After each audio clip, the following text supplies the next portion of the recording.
여러분 히브리서 11장 이 믿음장에서 우리가 지금까지 1절부터 오늘까지 왔는데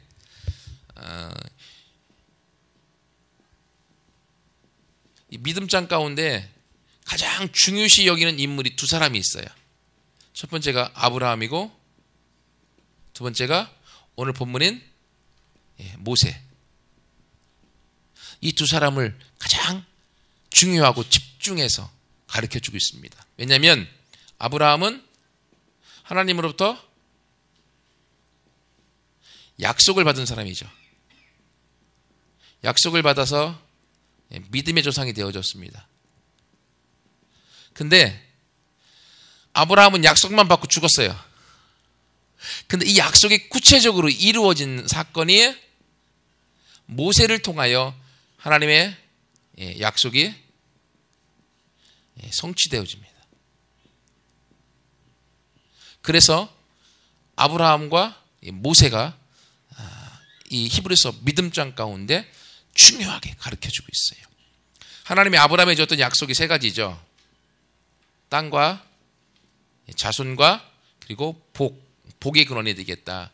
그래서 이 땅이 결국 모세를 통하여서 결국은 모세에 이어서 여호수아에 가서 이 땅이 성취가 되어지고 가나안 땅을 얻게 되어지고, 자손이 번성하는 것은 애굽에서 출애굽기 1장에서 성취되어지고요. 그리고 이 복이 결국 이스라엘을 통하여 모세를 말미암아 성취되어지기 때문에 이 히브리서의 가운데 믿음장 가운데 모세가 중요한 위치가 여기에 있는 거예요. 여러분, 약속을 아무리 많이 받아도 약속이 성취되지 않으면 그건 약속이 있기 때문에 좋긴 좋아도 성취가 안 되는 건 좀 이렇게 한쪽이 좀 가렵잖아요. 하나님 앞에 기도한 것들은 많고 기도를 통하여 하나님께서 믿음을 줬는데 그것이 실현돼야지 내 거잖아요. 그렇기 때문에 아브라함만 너무 좋아해도 안 돼요. 모세까지 좋아해야만 아브라함에서부터 내려왔던 그 하나님의 약속의 말씀들이 모세를 통하여 성취되어서 완전한 이스라엘 나라가 이제는 세워지게 되어지는 것처럼 하나님은 그러한 축복을 믿음을 통하여 우리 가운데 주기 원하시는 거예요. 여러분, 그러므로 우리가 신앙생활 가운데 나아갈 때 하나님 앞에 우리의 믿음의 모습을 좀 점검하면서, 하나님, 우리의 믿음이 모세처럼 성취되는 믿음, 하나님의 복을 얻는 그러한 믿음의 사람이 되게 하여 주옵소서. 같이 나아가는 우리 모두가 되기를 소원합니다. 오늘 모세의 믿음 첫 번째 시간인데요, 모세의 믿음을 통해서 우리가 첫 번째 나누고 싶은 것은, 믿음은 두려움을 물리친다. 오늘 본문의 말씀 23절 말씀 보세요. 다시 읽어드릴게요. 믿음으로 모세가 낳았을 때 그의 부모가 아름다운 아이임을 보고 석 달 동안 숨겨 왕의 명령을 무서워하지 아니하였다. 여러분, 왕의 명령은 무엇이었습니까? 여러분, 출애굽기 말씀 잘 아시죠? 왕의 명령은 너무 이스라엘 백성들이 많으니까 종으로 삼았는데, 얘들이 우리의 적군과 함께 타협하게 되어지면 결국 자기 애굽에 큰 문제가 될 것이기 때문에 종으로 삼고, 그리고 남자아이가 태어나면 다 죽이라고 얘기했잖아요. 다 죽여야 되는데 어느 날 모세가 태어났어요. 태어났는데 너무 이쁜 거야. 부모가 보기에도 너무 아름다우니까 쉽사리 죽일 수가 없는 거예요. 그래서 그 아이를 3개월 동안 몰래 숨겨서 키웠어요. 3개월쯤 크면은 이제 울음소리가 좀 커지나 봐요. 그러니까 3개월 이상 되면 이 아이가 태어난 것이 어떻게 해요? 발각나기 때문에 목숨에 위협이 있는 거죠. 그래서 그때까지 키우고 나중에 갈대상자에 버려서 애굽의 바로의 공주에게 가도록 만들었죠. 그런데 이 아이를 3개월 동안 숨겨둘 수 있었던 것이 어디서부터냐? 이 첫 번째 믿음은요, 모세의 믿음이 아니라 모세의 부모님의 믿음이에요. 왕은 남자아이를 다 죽이려고 했지만 부모는 그 모세를 보고서 너무 아름다운 아이임을 보고 그를 숨겨서 왕의 명령을 두려워하지 않고 왕의 명령을 무서워하지 않고 그것을 지켜낼 수 있는 힘이 그 안에 있었다고 하는 거죠. 만약에 모세의 부모가 믿음이 없어서 왕의 명령에 두려워해서 낳자마자 아들이네 바로 죽였으면 출애굽은 모세를 통해서 일어나지 않았을 것입니다. 하나님은 또 다른 사람을 준비시켜서 하셨겠지만 모세라는 사람을 통해서는 이루어질 수 없었던 것이죠. 하지만 모세의 부모의 믿음이 왕의 명령을 무서워하지 않고 두려워하지 않고 그것을 이겨낼 수 있는 힘이 있었다고 하는 거죠. 여러분, 사단이 쓰는 여러 가지 방법 중에 아주 중요한 도구 중에 하나가 사람에게 위협을 가하는 거예요. 두려움을 주는 거예요. 무서움을 주는 거예요. 그게 첫 번째예요. 막 무서움을 줬다가 너무 잘 이겨내면 그 다음에는 당근을 줍니다. 회유하는 거죠. 그게 일제시대도 마찬가지죠. 일본 사람들이와 한국 사람들을 무자비하게 막 다루잖아요. 그래도 무자비한 가운데 사람들이 자신들의 신앙을 지키고 그리고 민족혼을 지키면 그때는요 돈을 주면서 회유하는 거예요. 당근을 주면서. 그게 사단이 쓰는 수법 중에 하나입니다. 사단은 사람들에게 두려움을 주어서 사람들이 움츠러들게 만들어지는 거예요. 마음이 움츠러들면 어떻게 합니까? 행동 반경이 움츠러들고 생각도 움츠러들고 뭔가를 진취적으로 일하고 싶어도 내가 움츠러들으니까 할 수 없게 만들어버리는 거죠. 그래서 직장에 가건 어디 가든지요, 이 세상이 돌아가는 아주 큰 틀 안에는 밑에 사람을 내 손아귀대로 움직이기 위해서 뭔가 두려움의 마음을 심어주는 게 있어요. 군대 가면 특별히 군대는 상명하복이죠. 상사의 명령에 무조건 복종해야 돼. 그러니까 막 얼차례를 돌리고 그리고 구타를 행하고 그러지 않으면 힘들게 해서 밑에 사람이 상사의 말이면 들을 수밖에 없게 만들어지는 거예요. 요즘 한참 문제가 되고 있는 것 중에서 우리 정치권에서 사법권, 대법원에서 판결을 내리는 것들, 그런 것들을 보면서 이 우리나라의 이 사법계가요 군대보다 더 철저한 상명하복 가운데 있대요. 좀 몰랐거든요.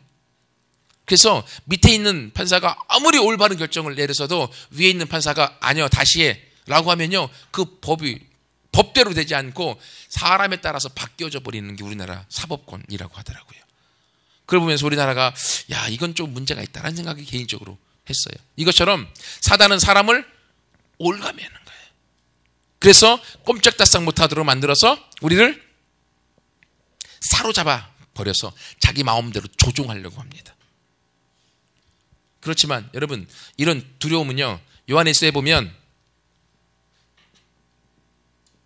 사랑은 온전한 이 두려움에서 온전하게 이긴다라고. 여러분 남녀가요 서로 만나서 결혼하는 거예요. 그 엄청난 모험이에요. 이건 그것보다 더 큰 두려움이 없습니다. 어떻게 평생 20년 30년 서로 떨어져서 전혀 모르던 사람이 언제 만나다니면 콩깍지 씌워갖고 너밖에 없어 너 없으면 못 살겠다 라고 결혼을 하잖아요. 그리고 콩깍지가 벗겨지면 그때부터 아이고야 이 두려움이 또다시 물려오긴 하지만 여러분 결혼하기 전에 이 두려움이 해결이 안 되면 결혼할 수 없습니다.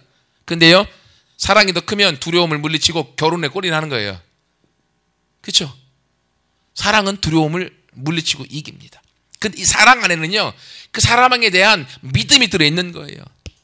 너를 내가 믿는다. 너라고 하면 나의 모든 걸 맡길 수 있다 라고 하는 믿음이 있기 때문에 사랑 속에서 결혼할 수 있고 두려움을 물리칠 수가 있는 거예요.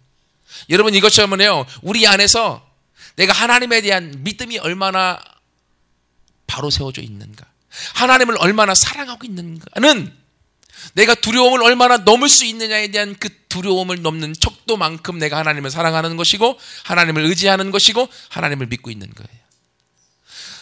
내가 여전히 내 마음속에 있는 여러 가지 과거의 상처에 대한 두려움, 환경에 대한 두려움, 내 앞에 있는 문제에 대한 두려움들이 나를 사로잡고 있으면 나의 믿음이 그 정도밖에 그 두려움을 넘을 수 없는 거죠. 그래서 성경에 뒤에서 주님은 우리가 가지고 있는 두려움의 한계들을 넘도록 계속 믿음으로 도전하는 거예요.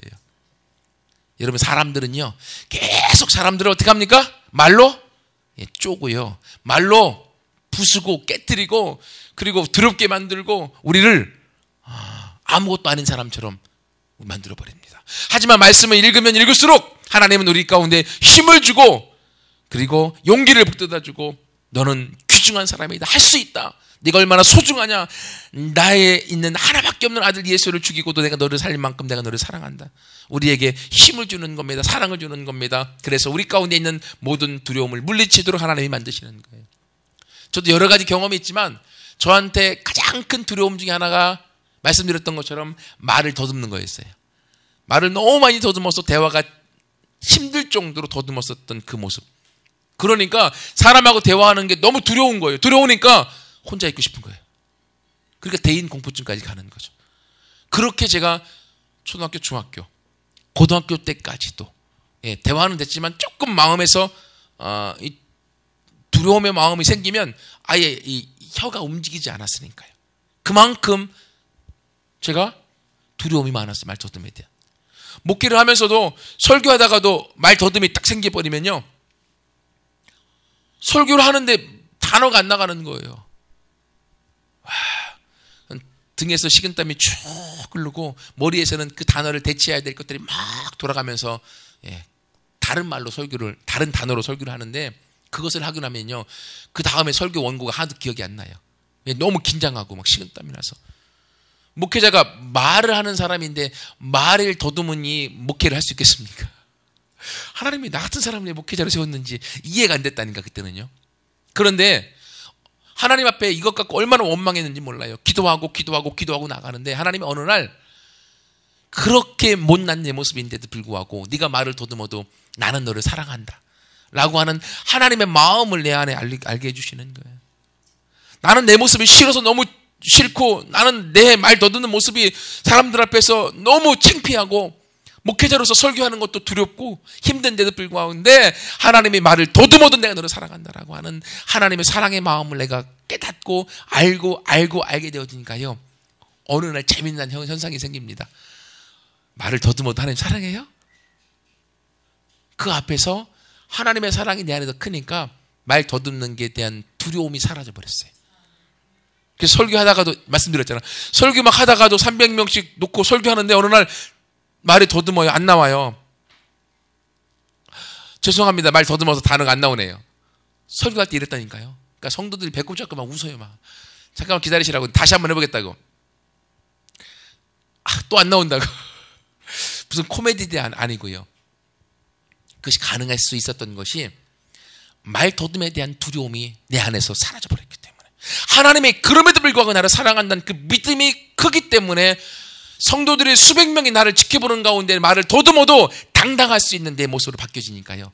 더 재미난 건 그 당당함 가운데 말 더듬에 대한 두려움이 사라지니까 그 다음부터 말 더듬이 나한테 사라져버렸다고 하는 거예요. 여러분, 이것처럼 하나님은 우리 가운데에 하나님의 사랑과 하나님의 믿음을 가지고 우리의 한계에 다다르고 있는 두려움을 뛰어넘기를 원하시는 거예요. 사단은 우리 안에 그런 두려움으로 우리를 사로잡아서 우리를 죽이려고 하고 우리를 망하게 만들고 우리를 할 수 없다라고 만들어버리지만, 그런 하나님은 우리가 할 수 있다라고, 나는 너를 사랑한다고, 내가 너를 소중히 여긴다라고 두려움을 물리치게 만드는 거예요. 요한복음 8장 32절에 진리를 알지니 진리가 너희를 자유케 하리라. 진리이신 예수 그리스도, 우리가 진리를 알면 알수록, 예수님을 알면 알수록 그분이 우리를 자유케 하시는 거예요. 여러분, 그 누가 우리를 자유케 만들겠습니까? 진리이신 주님이 우리를 자유케 하시는 거예요. 사단은 우리를 두렵게 만들고 우리를 올가매지만 진리 앞에 나아가면 나아갈수록 우리는 자유케 되어집니다. 해방되어지는 거예요. 그것이 행복입니다. 그것이 사랑 안에 살아가는 삶의 모습이고요. 예레미야 29장 11절에 보면 너희를 향한 나의 생각을 내가 아노니 재앙이 아니다, 평안이고 장래에 너에게 소망을 주려는 생각이다. 하나님은 우리의 삶 가운데에 재앙도 주고 어려움도 줄 수 있지만, 그러나 재앙과 어려움과 아픔을 주는 이유는, 소망아, 딴짓하지 마시고, 가끔 소망이하고 주화를 내가 막 혼내기도 하거든요. 근데 혼내는 이유는 제가 설명을 해줘요. 너희들이 잘못된 행동을 하다가 밖에 나가서 생활하다가 형들한테 혼나고 매맞고 다른 사람한테 손가락질 받고 나쁜 말 듣는 게 나는 더 싫다. 그렇기 때문에 다른 사람에게 너희가 인정받기를 원하기 때문에 너희에게 이런 잔소리를 한다라고 얘기를 해줘요. 여러분, 우리가 그렇게 잔소리를 하는 이유가, 부모가 하는 이유는 그 자녀가 잘 되기 위함이죠. 마찬가지로 하나님께서 이스라엘 백성을 책망하고 징계할 때도 많았습니다. 왜 그렇습니까? 그들을 향한 하나님의 생각은 책망이 아니고 재앙이 아니라는 거예요. 너희에게 평안을 주고 장래에 소망을 주기 위하여 지금의 어두움의 광야의 시간을 걷게 만든다고 하는 거예요. 이게 하나님의 마음이에요. 그 아버지의 마음을 아는 자는 우리가 어떤 환경에 빠져 있다 할지라도요, 거기서 우리가 낙심하지 않습니다. 왜? 하나님은 신실하시기 때문에, 그 아버지를 믿기 때문에요. 그 믿음이 우리를 승리케 이끌어주는 거예요.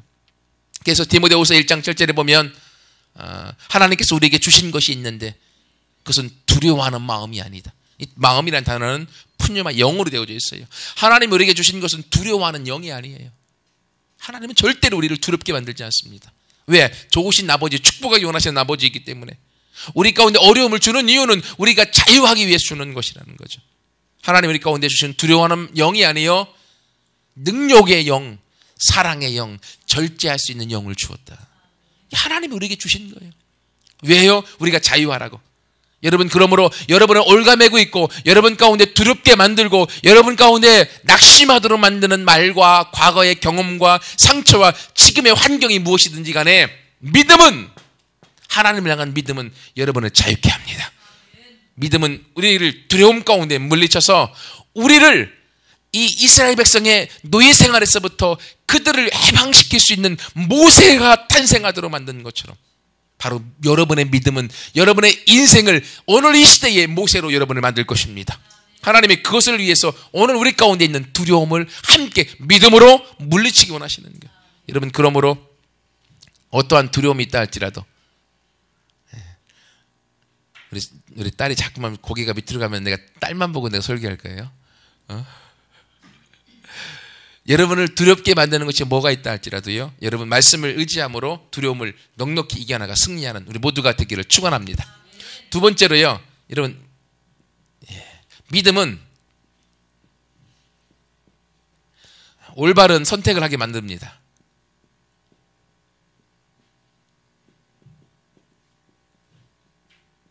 이게 24절부터 26절까지 있습니다. 사람의 인생은 선택의 연속입니다. 우리 앞길에 갈림길이 얼마나 많이 있는가 몰라요. 누구나 다 마찬가지입니다. 그래서 내가 이 길로 갈지 요 길로 갈지 항상 선택하게 되어집니다. 갈등하고 고민하는 것이 사람의 삶인 것 같아요. 그래서 옛날 금성의 광고가 있죠. 순간의 선택이 10년을 좌우한다. 우리 인생의 한 번의 선택이 평생을 좌우할 때도 있습니다. 그런데 내 앞에 여러 가지 열려져 있는 갈림길 가운데 내가 어떤 선택을 할 것인가, 어떻게 하는 것이 바른 것인가, 그걸 내가 어떻게 결정할 수 있겠습니까? 올바른 선택을 하도록 우리를 만드는 것은 믿음이 우리를 올바른 선택을 하도록 만드는 것입니다. 오늘 본문에 보면 이제는 모세가 믿음으로 장성하여서 바로의 공주의 아들이라 칭함받기를 그가 거절합니다. 여러분, 이 바로의 공주의 아들, 이 바로는 이집트, 이 시대의 이집트는요, 지금의 미국과 러시아와 그리고 중국을 합쳐 놓은 것만큼의 강대국입니다. 그 누구와도 비교될 수 없을 만큼의 막강한 나라의 공주의 아들인 거예요. 그럼 이 이집트에서 그 왕궁의 엄청난 교육을 다 배웠고요. 40년 동안 그 안에서 살았기 때문에 모세는 완벽하게 애굽의 왕자 역할을 감당할 수 있도록 그가 준비된 거예요. 그럼에도 불구하고 그는 바로의 공주의 아들이라 칭함받는 것을 그가 거절했습니다. 이걸 선택하지 않았다고 하는 거예요. 세상 사람들이 얘기하면 미친놈 이렇게 얘기하죠. 세상에서 가장 잘 나갈 수 있는 길인데 이걸 버리다니. 여러분, 부모님의 원함은요, 모든 자녀가 가장 이 세상에서 잘 나가기 원하는 거잖아요. 그래서 공부도 잘해야 되고 더 좋은 데 가야 되고 더 좋은 직장에 들어가야 되고 더 많은 돈을 벌어야 되고, 그런데도 모세는 그 길을 스스로 선택하기를 거절했다고 하는 거예요. 왜 그렇습니까? 모세는요, 이 선택보다는 다른 선택, 더 좋은 것, 더 큰 재물이 무엇인가를 그는 알았기 때문에 그렇습니다. 거기에 대한 부연 설명에 이제 25절과 6절에 두 가지로 나와 있습니다. 바로의 공주의 아들이라 칭함받기를 거절하고 도리어 하나님의 백성과 함께 고난받기를 잠시 죄악의 낙을 누리는 것보다 더 좋아했다. 하나님의 백성과 함께 고난받기를 더 좋아했다고. 여러분, 참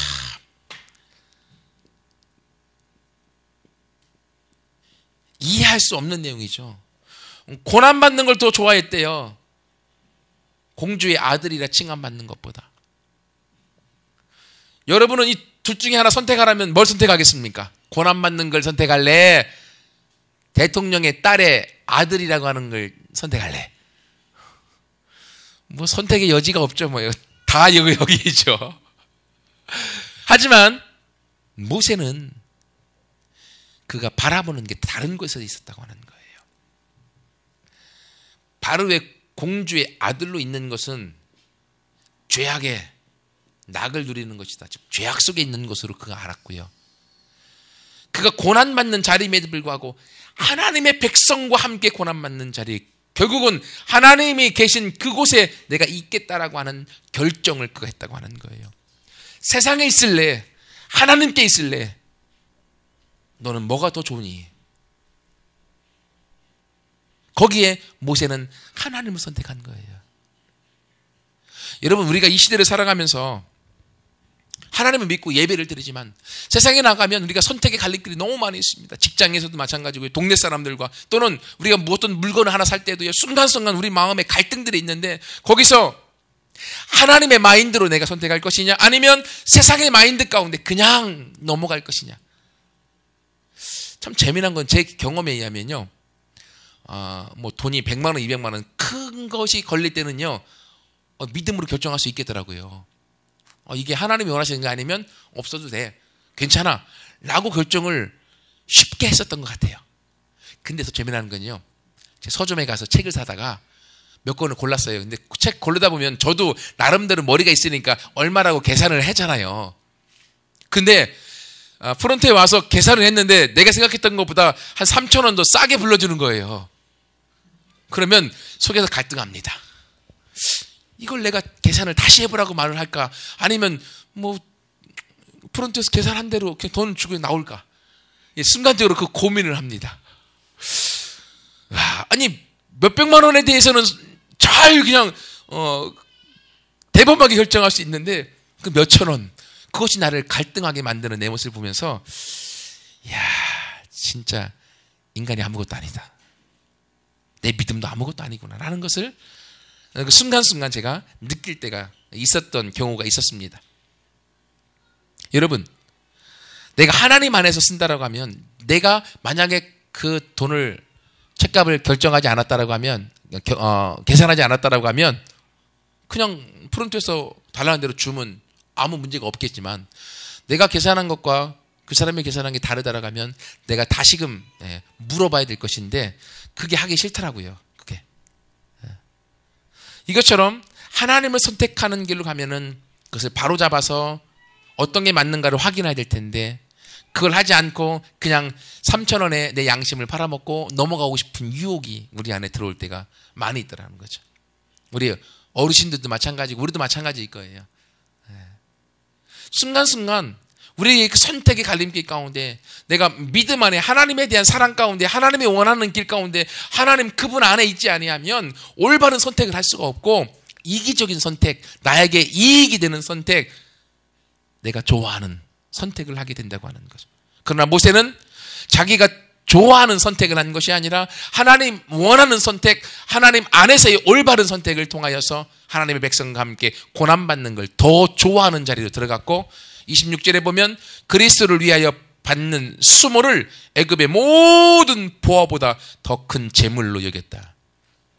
여러분, 그리스도를 위해 받는 수모, 이게 더 큰 재물로 여겼다는 거예요. 이 세상에 있는 재물, 애굽에 있는, 이집트에 있는 그 왕궁의 재물 얼마나 많습니까? 그런 돈이 저도 한번 좀 있어봤으면 좋겠다 생각은 합니다. 누군가 그러더라고요. 여러분 전도서에 보면 전도서의 핵심이 뭐예요? 해 아래 행하는 모든 것이 헛되고 헛되며 헛되고 헛되니 헛되도다. 모든 게 헛되도다. 그러면서 솔로몬은 돈도 누려받고,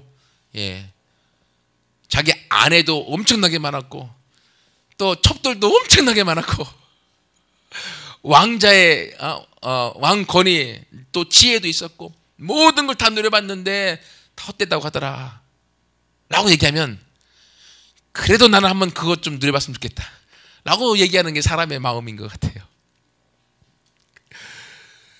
이 땅에서의 엄청난 재물 필요합니다. 하지만 그것보다도 그리스도를 위하여 받는 수모, 예수님과 함께 있는 그 수모, 주님 걸어가신 그 길을 함께 걸어가는 그것이 자기에게 최고의 보화이다. 왜? 예수님이 최고의 부유함이기 때문에.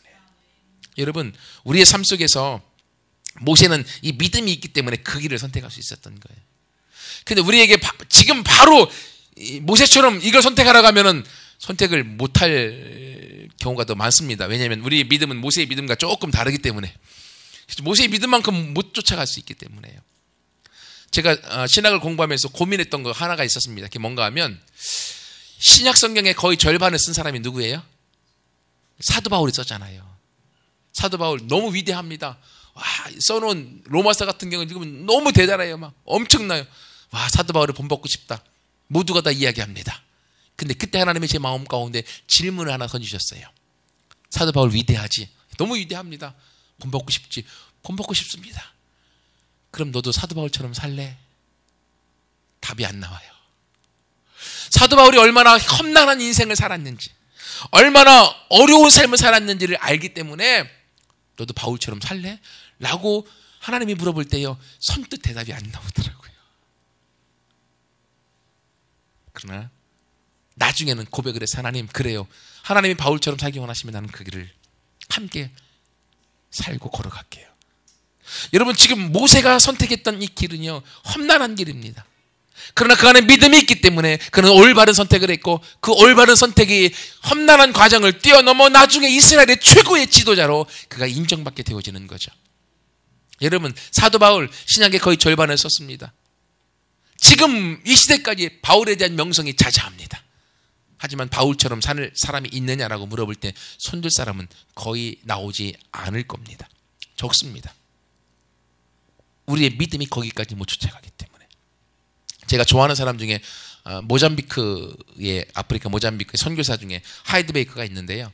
이 하이드베이커 선교사는 영국에서 아주 잘 나가는 엘리트이고 박사학위까지 소지한 분이에요. 여자분인데, 남편과 함께 아프리카 모잠비크에 가서 선교지에 들어가서 선교를 시작한 지 10년 만에 그는 7,000개 이상의 교회를 개척합니다. 그리고 사랑의 사도라고, 사랑으로 하나님의 음성에 순종하여서 그가 에이즈에 걸린 아이들, 거의 죽어 있는 아이들을 다 품에 안고 눈물로 기도하면서 에이즈에서도 치유되어지고, 그 사역팀에서 죽은 사람이 50명 이상 살아나기도 하고 엄청난 사역을 합니다. 너무 대단하죠. 한국에도 2001년도 이후부터 계속 와서 말씀을 전하고 있거든요. 근데 한국 사람들 사모함이 있잖아요. 하이드베이커, 나한테 당신의 기름 부음을 주옵소서 라고 막 질문하고 물어봤어요. 근데 그때 하이드베이커가 그렇게 답변했습니다. 뭐라고 했는가 하면, 당신이 나에게 기름 부음을 달라고 했는데 당신은 나에게 있는 기름 부음만 원합니까? 내가 그 기름 부음을 받기 위해서 거쳐왔던 나의 삶의 경험도 같이 받기 원하십니까? 라고 질문했어요. 이게 지금 네가 바울의 기름 부음을 받기 원하느냐? 그러면 바울의 기름 부음을 받기 위하여 바울이 걸었던 삶의 발걸음을 너도 밟기 원하느냐? 그 질문하고 똑같은 거예요. 모세가 지금 믿음으로 그 올바른 선택을 했습니다. 믿음은 이스라엘의 최고의 지도자입니다. 네가 모세의 기름 부음을 받기 원하느냐? 그러면 모세가 걸었던 믿음의 발걸음을 너도 걷기를 원하느냐? 하나님은 그걸 원하시는 거예요. 여러분, 지금의 우리의 믿음의 수준이 어쩌면 모세까지 다다르지 않을 수 있습니다. 하지만 계속적으로 우리가 믿음의 발걸음을 하나씩 걸어갈 때에 우리의 바른 선택을 통하여서 마침내 하나님 앞에서 우리의 삶에 모세의 믿음처럼, 엘리야의 믿음처럼 우리가 흔들리지 않는 믿음의 모습으로 바로 서 나가게 될 줄 믿습니다. 여러분, 이 바른 선택을 하기 위해서는요, 나를 의지하지 말라고 하는 게, 사람의 감정은 요동칩니다. 갈대처럼 흔들리잖아요. 아침에 좋았다 저녁에 안 좋고. 내 감정을 내가 컨트롤할 수 없기 때문에. 내 지식은요 너무 한정적입니다. 다 알지 못해요. 내 의지는 너무 박약해서 금방금방 넘어지고 작심삼일일 때가 많습니다. 이런 나를 내가 어떻게 의지할 수 있겠습니까? 하지만 하나님의 말씀은 견고합니다. 흔들리지 않습니다. 무한합니다. 완전합니다. 그러므로 하나님의 말씀 위에서 한 걸음 한 걸음 걸어가게 될 때 우리는 모세가 바른 선택을 했던 것처럼 우리도 바른 선택을 하게 될 거예요. 그래서 여러분, 우리 여러분의 삶 가운데에 하나님의 약속의 말씀과 하나님의 말씀을 가까이 하고 읽고 묵상하고 말씀을 가지고 말씀으로 생각하고 말씀에 맞추어 내 삶을 바꾸어 나가는 삶을 살아갈 때, 거기서부터 우리가 하나님의 역사와 능력을 맛보게 될 줄 믿습니다. 마지막 세 번째는 짧게 할게요. 믿음은 바라보는 것이다. 26절. 마지막 결론입니다. 모세가 이야기하기를 이렇게 바로의 공주의 아들이라 칭함을 거절한 이유는 26절 하반절, 이는 상 주심을 바라보았기 때문이다. 상 주시는 하나님을 바라보았기 때문에. 내가 무엇을 바라보느냐에 따라서 내 인생은 달라지는 거예요. 믿음은 보는 겁니다. 믿음은 내가 바라보는 거예요. 내가 바라보는 것만큼 내가 취할 수 있는 거예요. 생각할 수 있는 만큼 나는 가질 수 있는 겁니다. 그러므로 믿음은, 이재실 목사님에 의하면 믿음은 시선이다. 내 시선이 바라보는 그것이 믿음이라는 거예요. 내가 무엇을 바라보느냐에 따라서 내 삶은 달라지게 되어져 있습니다. 모세는 이 땅 바로의 공주의 아들이라고, 이 땅의 재물에, 이 땅의 권력에 모세의 눈이 있었던 것이 아니라 그는 하나님에게, 하늘에 있는 하나님의 상주심을 바라보며 하나님의 나라를 바라보았기 때문에 그는 이 땅의 것이 아닌 하나님의 것을 바라봄으로 그가 믿음으로 승리할 수 있었던 것입니다. 여러분, 우리 이 땅을 살아가지만 이 땅에서 우리의 시민권은 하늘에 있습니다. 그러므로 우리는 무엇을 위해 살아가야 되겠습니까? 하나님을 바라보는 믿음으로. 내 시선이 날마다 이 땅의 것에 집중하게 되어지면요, 우리는 실패하고 실망하게 되어집니다. 그러므로 우리의 시선을 날마다 바꾸어 나가셔야 돼요. 나의 시선이 나 자신을 바라보는 사람은요, 실망합니다. 그렇죠? 내가 완벽한 사람 없으니까. 그리고요, 문제와 환경을 바라보는 사람들은요, 두려워하고 낙심하고 좌절합니다. 하지만 내 믿음의 시선이 하나님을 바라보는 사람들은요, 결국 승리하게 되어집니다.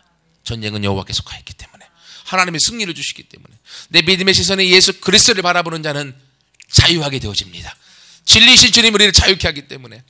또 내 믿음의 시선이 성령님을 바라보는 사람들은, 성령님은 보혜사로서 우리와 함께 하시고 우리를 인도하고 그리고 우리를 치유하고 우리의 삶에 이끌어주는 내비게이션이 되어주십니다. 그러므로 우리는 두려워하지 않습니다. 여러분, 그러므로 우리의 믿음을 어디에 둬야 될 것인가, 우리의 바라봄 가운데 내 시선과 내 믿음을 어디에 둬야 될 것인가를 함께 우리 점검하면서 내가 이 바라봄, 하나님을 바라보고 말씀을 바라보고 함께 나아감으로 우리 모두가 승리하여서 이 땅에서 어떤 두려움이랄지라도 믿음으로 물리치고 올바른 선택을 통하여서 자손 대대로 하나님의 믿음의 명문가를 만들어가는 우리 모두가 되기를 축원합니다. 같이 함께 기도하겠습니다.